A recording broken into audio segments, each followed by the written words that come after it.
제가 오늘 본문의 말씀을 통해서 제목을 죽더라도 감사할 수 있는 은혜를 주시옵소서라는 제목으로 처음에는 제가 제목을 삼았다가 옆에 있는 우리 집사람이 그 제목을 보니까 죽더라도 감사할 수 있는 은혜만 주옵소서, 뉘앙스가 너무 과격하다. 그래서 좀 바꿨으면 좋겠다. 어떻게 바꿨으면 좋겠냐라고 물으니까 어떤 상황에서도 감사할 수 있는 은혜를 주옵소서라고 바꾸면 더 부드럽겠다, 그렇게 말씀을 해서 제가 오늘 여러분들에게 제목은 사실은 죽더라도 감사할 수 있는 은혜만 주옵소서, 뒤에 설명드리겠습니다만은 여기에는 깊은 뜻이 있습니다. 미국 뉴욕에 가면 50년 전만 해도 세상에서 제일 높은 빌딩이 있습니다. 그 빌딩 이름이 엠파이어 스테이트 빌딩입니다. 킹콩의 무대가 되기도 했습니다. 그런데 그 층이 호텔의 빌딩의 그 층수가 102층입니다. 왜 하필이면 102층일까? 100층 딱 잘라서도 되고 110층, 120층 이렇게 되면은 우리가 보기에도 110층짜리 이럴 텐데 102층입니다. 근데 여기에는 이유가 있습니다. 1620년 9월에 영국이 기독교를 국교화하기 시작합니다. 카톨릭으로부터 분리되어서 기독교가 그 나라가 기독교 국가, 개신교 국가로 삼고 그 국가의 기독교 이름을 성공회라고 하는 것으로 이제 삼고, 그 국가의 종교의 주인이 바로 머리가 바로 왕이다라고 그렇게 선포를 했습니다.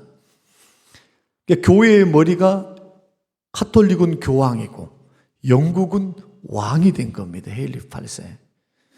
그리 되다 보니까 예수 그리스도를 믿는 개신교 신자들 가운데서 아니다, 교회의 머리는, 교회의 수장은 예수 그리스도시다. 교황도 아니고 왕도 아니고, 성경은 교회의 머리는 예수님이라고 말씀하시는데 왕이 교회의 머리가 될 수가 없다 라고 선포를 하면서 일단에 사람들이 반기를 들었습니다. 그러자 영국 국교회에서 왕이 명령을 내려서 이제 반역을 하고 이것을 좋아하지 않는 사람들이 핍박을 가하기 시작합니다. 설교도 못하게 합니다. 그렇게 설교하는 사람을 잡아갑니다.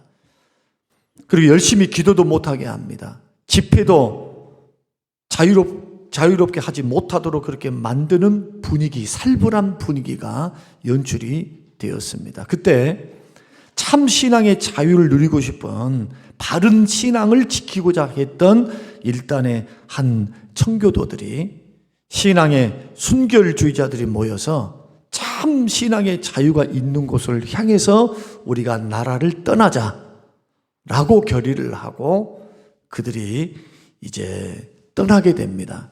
그곳 가운데서는 상원 의원이 둘이나 있었고 국회의원도 있었고 육군 장성도 있었고 수많은 사업가, 의사, 교수들이 많이 있었습니다.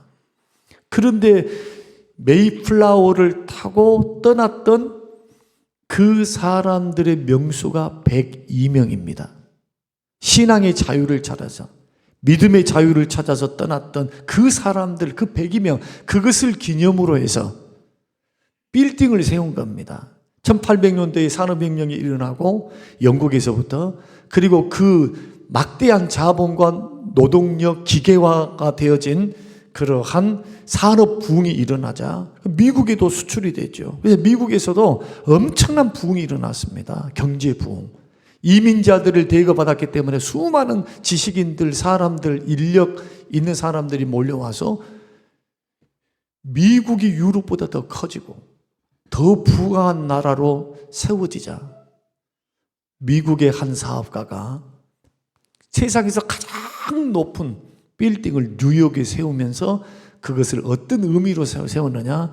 102층, 우리의 선조들은 이 땅과 이 민족은 믿음으로 신앙으로 세워진 국가다라는 것을 되새기기 위해서 102층으로 그렇게 높이 세웠다는 것입니다. 그들은 11월 21일에 신대륙 아메리카에 도착을 했습니다.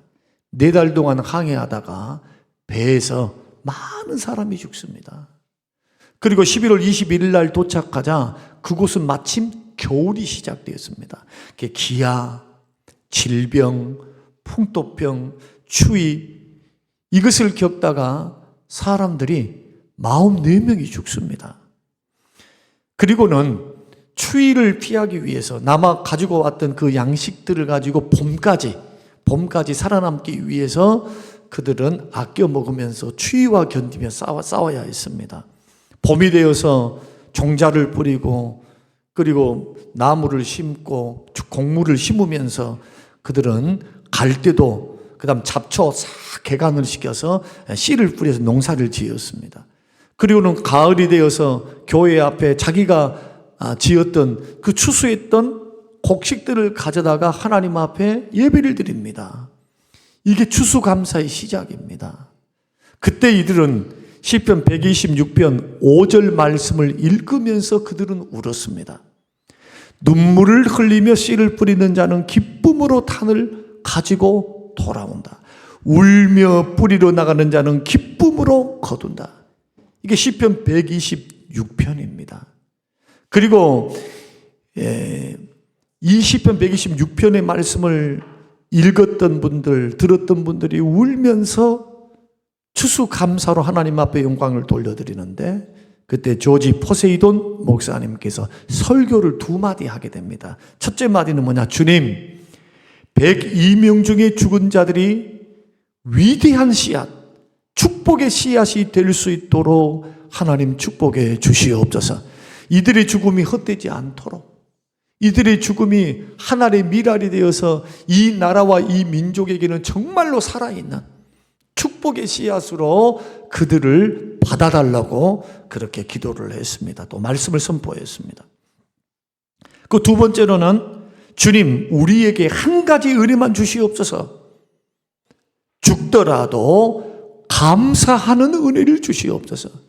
앞으로 미래에 살아갈 날이 막막하고 이곳에서 풍토병을 이겨야 되고 추위와 싸워야 되고 원주민들과 또한 싸워야 되고 여러 가지 환경이 불리하고 보호받지 못하고 살아가는 우리들이지만 죽을 수 있는 환경이 주변에 놓여 있지만 그러나 하나님, 나에게, 우리에게 단 한 가지 은혜를 구한다면 우리의 목숨도 아니고 우리의 번영도 아니고 우리의 물질적인 어떤 것도 아니라 이곳까지 인도해 주시고 과거에도 살게 하시고 지금도 살게 하시며 앞으로도 우리를 인도해 가실 그 주님, 우리를 위해 십자가에 죽으시고 3일 만에 부활하사 우리에게 영생을 주시고 구원을 주신 그 하나님의 은혜만 외치고 감사할 수 있는 그러한 은혜를 베풀어 주옵소서.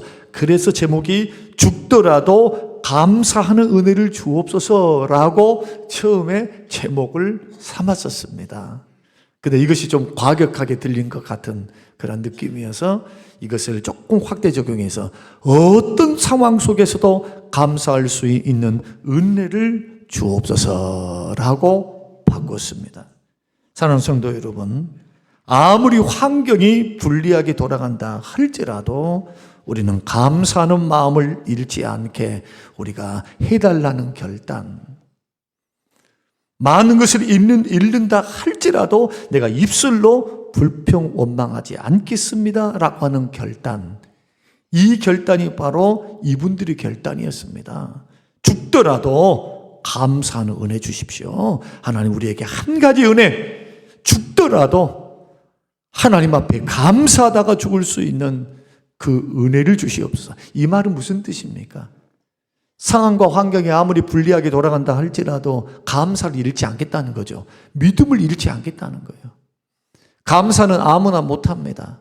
좋을 때 감사는 모두가 할 수 있어요. 그러나 힘들고 어려울 때 감사는 믿음 있는 사람들만 하는 겁니다. 절대로 믿음 없는 사람은 못합니다. 살아계심을 믿지 않는 사람, 자기를 위해서 십자가에 죽어주신 예수 그리스도를 인격적으로 만나지 않는 사람, 할 수 없는 거, 그게 감사합니다. 마귀가 할 수 없는 거, 그것이 바로 사랑과 감사입니다. 마귀는 미워하게 만듭니다. 마귀는 불평 원망하게 만듭니다. 마귀는 사랑하지 않습니다. 사랑 있는 곳에 하나님의 역사가 있기 때문에, 하나님은 사랑이시기 때문에. 감사는 감사를 낳습니다. 감사는 행복을 낳습니다. 감사는 축복을 낳습니다. 서양 속담에 이런 말도 있습니다. 행복은 감사의 문으로 들어와서 불평의 문으로 나간다. 감사의 문으로 들어와서 불평의 문으로 나가는 것. 이것이 바로 감사의 역사입니다. 우리들은 오늘 본문의 말씀을 통해서 감사의 위대한 한 장면을 보게 됩니다. 다른 성경에서는 예수님께서 이 여인의 헌신을, 감사하는 헌신을, 전체를 바치는 헌신을 보시면서 우리 주님께서는 칭찬을 아끼지 아니하셨습니다. 그 사람이 바로 오늘 본문에 등장하는 마리아입니다. 마리아는 나사로의 여동생입니다. 나사로는 두 명의 여동생과 자기와 함께 부모 없이 생존하고 살아가고 있었던 가난한 사람입니다.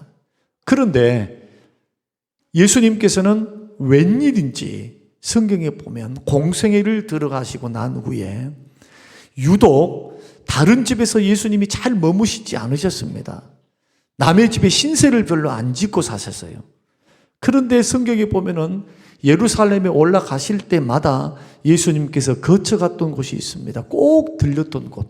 갈 때 들리시고 예루살렘에서 다시 갈릴리로 올라오실 때 들리신 곳이 바로 이 나사로의 집입니다. 왜냐하면은 예루살렘에서 2.5km 정도, 3km 정도 떨어져 있는 곳이었기 때문에 우리가 곰곰이 생각해 보면 이곳이 거점이라 할 수 있겠죠. 예수님으로서는 그 북쪽에서 일주일 이상 걸어와서 여관에서 쉬신 것이 아니고 이 집에서 쉬신 거죠. 그리고는 유대 사역을 다 마치고 난 후에 성전에서 떠날 때도 반드시 이 집을 거치게 돼 있어요. 왜냐하면은 감람산 그 맞은편이 베다니 마을인데 그 베다니를 통해서 여리고로 내려가게 돼 있어요. 여리고로 내려가게 되면 그 여리고 강에 있는 요단강 기슭을 따라서 왕의 대로가 나 있습니다. 왕의 대로. 왕의 대로. 예로부터 고대로부터 전쟁을 할 때마다 이집트에서 쳐들어오면은 그 도로를 타고 쭉 해서 가면은 갈릴리 북쪽 저 아시리아 무슨 쪽으로 해서 저 바벨론 쪽으로 갈 수 있는 그 길이 연결이 되어 있거든요. 길을 다 개척해 놨어요. 옛날 고대인들이. 그곳을 따라서 쭉 올라가면 사마리아를 거칠 필요도 없고 산지를 갈 필요도 없고 평지를 따라서 쭉 가버려요. 쭉. 예수님이 그 길을 따라서 예루살렘 사역과 갈릴리 사역을 오가면서 사역을 하셨던 장소이기도 합니다. 그런데 마리아 입장에서 보면은 예수님이 너무 고마운 거예요. 예수님이 죽은 자도 살리시고 안진병이도 고치시고 또 여리고에서는 누구도 구원하시고 삭개오도 구원하시죠. 예수님이 사람들에게 인기도 많고 사람들로부터 많은 좋은 일들을 하고 있으니까 너나 할 것 없이 메시아다. 어떤 사람들은 엘리야와 같다라고 말하는 사람이 있지만 자기들이 볼 때도 평범한 분이 아니거든요. 적어도 선지자 중에 한 분으로 이해를 하고 있었어요, 그 당시. 근데 시간이 지나가면 지나갈수록 예수님을 보니까 이분은 메시아가 분명한 겁니다. 그가 하는 일, 그가 하는 기적, 그가 하는 말, 특히 이렇게 인기도 있는 선지자와 같고 메시아와 같은 분이 자기 집에 계속 들려주시니 얼마나 고마웠겠어요. 얼마나 감사했겠고. 그러나 더 고마운 것은 뭐냐? 오늘날 이것과 같아요. 목사님이 설교를 준비해 놓고 남들은 없는데, 군중이 없는데 이 사람만 대상으로, 한 사람만 대상으로 설교를 해요. 마리아. 예수님의 무릎 언저리에 앉아서 늘 하나님 나라의 복음을 들었습니다.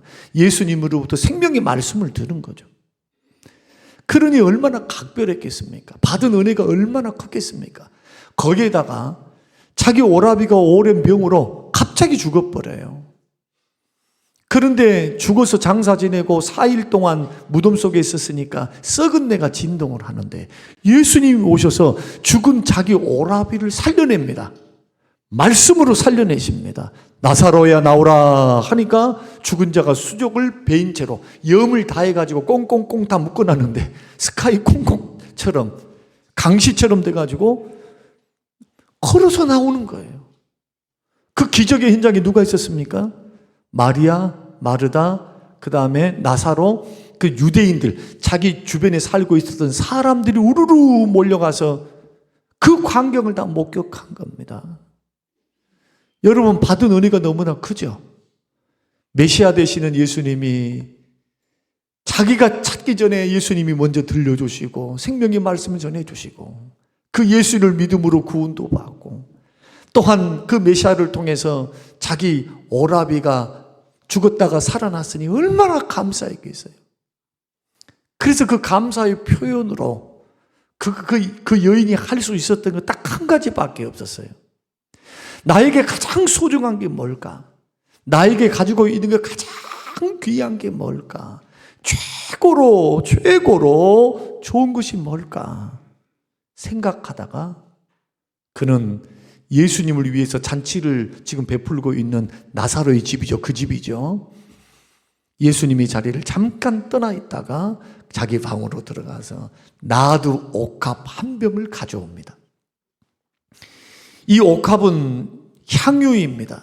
페르시아산입니다. 아주 귀합니다. 값비쌉니다. 적어도 300데나르이라고 한다면 오늘날로 값어치로 말한다면 그 한 병, 향수 한 병에 3천만 원 이상이 되는 그런 고가의 물건입니다.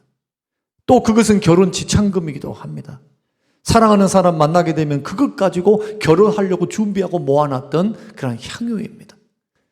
이 귀한 것을 누가 말하지도 않는데도 예수님의 머리에 깨트려서 예수님 머리에 부어드려요. 그리고는 예수님의 무릎에 발 앞에 무릎을 꿇고 자기 머리털로 예수님의 발을 닦습니다. 그 당시에 발은 종이나 닦았어요. 노예들이나 닦았습니다. 그리고 반드시 씻을 손과 물을 내와서 주인이 누군가가 자기 집에 들어오면은 사막지대이기 때문에 손을 씻을 물과 발을 씻을 물을 반드시 줘야 했습니다. 그런데 그 예의를 뭘 가지고 한 겁니까? 자기 전 재산을 팔아서 전 재산을 들여서 예수님께 그것을 드림으로 감사 표현을 한 것입니다. 어떤 마음이 있었을까요? 어떻게 하면 주님을 기쁘게 드릴까? 어떻게 하면 주님께 감사를 표할 수 있을까? 이런 생각에서 삼남매가 잔치를 벌여놓고 우리 주님을 극진하게 대접하는 가정 속에 이 마리아가 이 향유를 부어드린 것이다. 우리는 여기에서 추수감사주의를 우리가 다음 주 맞이하면서 우리가 감사는 도대체 뭐냐? 왜 감사해야 될까? 여러분, 미국이 믿음과 감사의 터전 위에, 그 선조들이 지켰던 믿음과 감사 위에 이 민족을 나라를 세웠는데 400년이 지난 이후에도 이 나라는 세계 열강을 제패한 강력한 나라, 가장 부유한 나라, 가장 강한 초강대국으로 지금도 자리를 잡고 있는 것은 결코 우연이 아님을 여러분 알아야 합니다. 그 나라의 근본은 믿음입니다. 그 뿌리는 감사에 있습니다. 믿음과 감사로 세워진 나라. 신앙의 순수한 신앙으로 하나님을 섬기는 믿음, 그 믿음에 감사가 덧붙여지니까 그 고난과 어려움, 추위, 배고픔, 공포, 또 주변에 있는 적들로부터의 생명의 위험 속에서도 그들은 살아남았고 하나님께서는 원수가 친구가 되게 하셨습니다.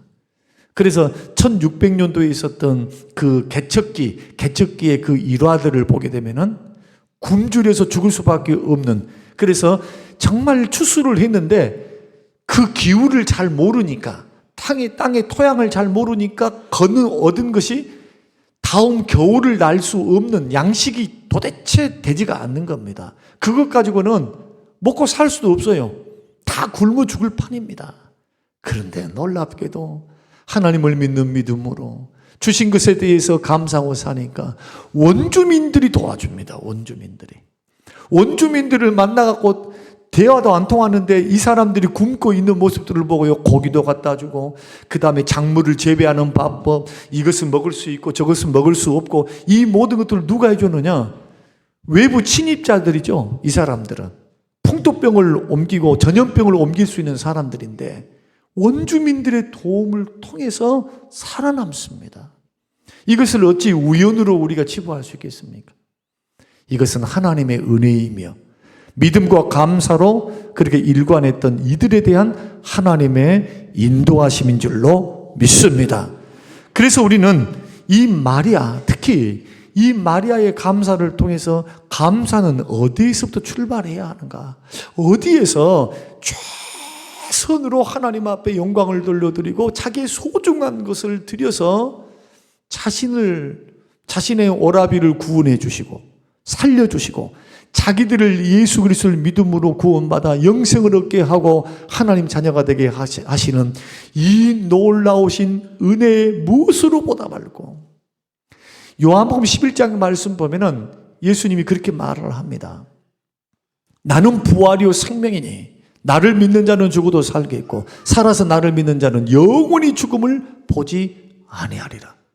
주님은 뭘 전하는 겁니까? 복음 전하셨어요. 나 믿으면 영생 얻는다. 그렇게 말씀하시고 난 후에 나사로를 살려내신 겁니다. 뭘 얻은 겁니까? 이들은 이 예수, 기적의 현장에서 구원하시는 예수, 살리시는 예수, 이 예수를 보고 믿음이 생긴 거예요. 예수님이 메시아구나. 예수 믿으면 영생 얻는구나. 그 영생을 나에게 주셨구나. 여러분, 구원은 저번 주, 저저번 주에도 계속 말씀드렸죠. 구원은 노력으로 받는 게 아니라고. 교회 나온 것은 감사한데 교회 나왔다고 구원받는 거 아니라고. 돈 많이 바쳐서 받는 게 구원이 아니라고. 구원은 예수 그리스도를 믿을 때 받는 겁니다. 나를 위해 십자가에 죽어주사 모든 죄를 사하신 예수를 믿는 거. 예수님이 나의 모든 죄를 다 사하시고 짊어지시고 십자가에 죽으셨도다. 그 예수를 믿으면 구원받고 영생을 얻는다. 그런데 그 주님이 3일 만에 다시 살아나셨습니다. 그래서 죽어도 사는 길을 보이신 겁니다. 누가? 직접 예수님이. 야, 사람은 죽고 끝난 존재 아니야. 나 봐. 인간의 몸을 가지고 이 땅에 왔지만은 내가 사망 권세를 이겼던 것처럼 너희들도 나를 믿으면, 메시아 대신 예수 믿으면 살아나는 놀라운 은혜를 경험하게 된다. 그래서 이 사실을 네가 믿느냐 물었습니다. 마리아에게, 마르다에게. 이것을 믿느냐? 나는 부활이요 생명이 나를 믿는 자는 죽어도 살겠고 살아서 나를 믿는 영원히 죽음을 보지 아니하리라. 네가 이것을 믿느냐? 아멘. 주님, 내가 믿나이다. 주여, 내가 믿나이다. 그렇게 하시고 죽은 나사로를 살려내시는 그 주님, 얼마나 감사해요. 오라비를 살려냈지요. 구원을 주셨지요. 죄 용서를 주셨지요. 자기들같이 고아와 같이 보잘것 없는 자기 가정에 예수님이 늘 찾아주시죠. 얼마나 고맙고 감사해요. 그 마음을 담아서 최선의 것으로 감사를 드렸다. 우리 추수감사주일이 이런 감사주일이 되시기를 주의 이름으로 축원합니다. 여러분들이 만약에 사랑하는 사람인데, 사랑하는 연인끼리 어떤 약속을 해서 약속 장소에 만나기로 했는데 가만 보니까 그냥 억지로 나온 것 같은 느낌을 받았을 때, 만났는데, 분명히 사랑하는 사람이 만나는데 조금 마음에 오는 그 느낌이 별로 안 좋아. 조금 기쁘지 않는 것 같은 느낌을 받는다면 여러분 기분 좋으실 분? 행복해요. 나는 그래도 당신 봐서 얼굴 봐서 좋아요. 이것은 사랑의 콩깍지가 씌어갖고 퐁당 빠진 사람들 이야기고, 보통 사람들은 걱정하거나 썩 그다지 마음이 좋지 않을 거예요. 마찬가지죠. 우리가 하나님 앞에 예배를 드릴 때도 정말 신령과 진정으로 나를 위해 십자가에 죽어주신 그 하나님의 은혜를 기억하며 감사함으로 믿음으로 오늘 주님 만나러 오신 줄로 믿습니다. 우리 오늘 주님 만나러 오신 거예요. 그 주님 앞에 내 마음과 중심을 드리면서 믿음의 길을 걸어가는데 얼마나 감사합니까? 이런 마음으로 하나님 앞에 나오면 중심을 보시는 하나님께서 얼마나 흐뭇하시겠어요. 그러나 억지로 마지못해 누가 시켜서 만약에 이런 신앙생활을 하고 이런 만남을 갖게 된다면 연인끼리도 별로 안 좋다니까 그게. 그런데 하나님은요, 마찬가지로 감사도 소중한 것을 드리셔야 돼요.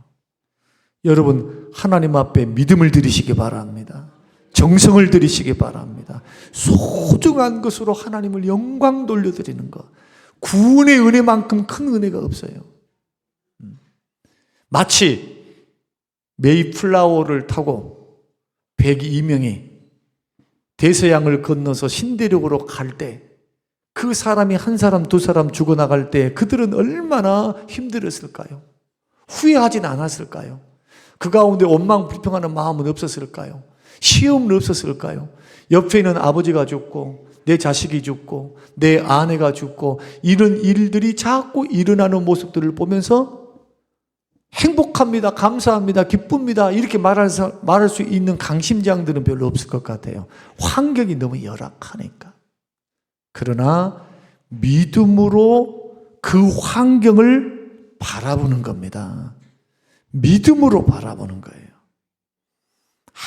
아무리 상황이 죽을 환경으로 우리에게 들린다 할지라도 예수 믿는 믿음의 사람들은 반드시 그곳에서 감사로 하나님 앞에 신앙의 꽃을 피워야 될 줄로 믿습니다. 이럴 때 하나님께서는 길을 여십니다. 감사가 감사를 낳습니다. 감사가 축복을 낳습니다. 감사가 행복을 낳습니다. 결국 나사로 가정은, 마리아는 마음으로 최선을 다해서 그가 예수님을 위해서 드렸더니 그 결단을 주님은 굉장히 기쁘게 받으셨어요. 여러분, 감사는 마음이 없으면 또 못하고 믿음이 없으면 못하고요. 또 하나는 더 결단이 없으면 못해요. 결단. 감동을 받았어요. 마음에 뭔가 왔어. 찡 하고 왔어. 아, 하나님 은혜를 한번 한 주간 동안 묵상하고 드려야 되겠구나. 하나님 앞에 이것을 감사해야 되겠구나 할 때 마음에 감동이 오고 하나님 성령께 역사하시면 결단해야 돼요. 여러분 선한 일을 할 때도 결단해야 됩니다. 이것 따지고 저것 따지고 하면 선한 일 못합니다. 사람마다 다 상황과 환경이 좋은 환경만 있는 게 아니에요. 사람마다 다 부족하고 어렵고 힘든 환경들입니다. 그 가운데서도 우리는 뭘 바라봅니까? 그간에 우리에게 베풀어 주신 하나님의 은혜를 묵상합니다. 하나님의 역사해 주신 것들을 바라봅니다. 그리고 이 감사는요, 과거에 주신 것, 1년 동안 주신 것만의 감사가 아니라 이 감사는 믿음의 표현이기도 합니다. 주님 이렇게 베풀어 주신 은혜에 감사합니다. 하나님께서 1월 달도 2월 달도 내년도도 하나님께서 365일도 12달도 하나님 감사드릴 수 있도록 감사의 조건이 넘쳐날 수 있도록 하나님 축복 주실 줄로 믿고 감사합니다. 믿음으로 감사를 심는 것이 되는 거예요. 이런 은혜 안에 여러분 결단하시고 마음에 감동되는 대로 하나님 앞에 드리시되 우리 감사가 억지로 마지못해 드리는 것이 아니 되도록 여러분 기도하시기 바랍니다. 일주일 동안 기도하셔야 돼요. 일주일 동안 충분히 기도하세요. 하나님 감동 주신 대로, 은혜 주시는 대로, 그 하나님을 향하여 우리의 마음 가는 대로. 저도 작정해, 저도 목사이지만 하나님 앞에 이것을 작정합니다. 이걸 놓고 미리 기도하고 작정하고 베풀어 주셨던 그 은혜를 기억하며 걸어가는 길이기에 오늘 저와 여러분의 이러한 도전과 이러한 역사가 하나님 앞에 아름답게 세워져서 믿음의 길을 걸어가는 저와 여러분이 하나님의 은혜 안에 감사로 우리의 신앙과 삶을 승화시키되 죽더라도 여러 가지 상황과 환경이 불리하게 돌아가더라도 주님이 한 가지만큼은 나에게 주십시오. 그것이 감사할 수 있는 믿음입니다. 감사할 수 있는 입술. 주님, 내가 어떤 상황에도 원망하지 않겠습니다. 불평하지 않겠습니다. 하나님께서 합력하여 선을 이루실 줄로 믿습니다. 이런 고백을 가지고 저와 여러분의 믿음의 길 잘 준비하시고 또 감사주의를 그렇게 보내시는 저와 여러분이 되시기를 주님의 이름으로 축원합니다. 고마우신 아버지 하나님 감사합니다. 고맙습니다. 하나님의 뜻, 하나님의 영광을 바라봅니다. 하나님 은혜 주심을 고맙습니다. 아무리 힘들고 어려워도 하나님 감사함으로 하나님 앞에 서도록 축복하옵소서. 감사드리오며 예수님 이름으로 기도합니다. 아멘. 아멘.